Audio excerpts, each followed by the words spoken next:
Как скучно. Эй, смотри, что я сделал. И что это? Смотри,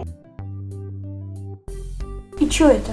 это мой комикс. Не похоже на комикс. Эй, недооценивай мое творчество. И в любом случае, зачем оно тебе? Я его буду хранить в капсуле времени на дальнейшее использование. А что за капсула времени? Это мой камень. То есть ты их спалишь? Нет, ты думаешь, что я настолько тупой? Я их использую в качестве дров. Ты чё, дурак, блядь? Почему ты на меня так смотришь? Забей. А ничего, если я так тоже сделаю? Тебе что, понравилось? Завались.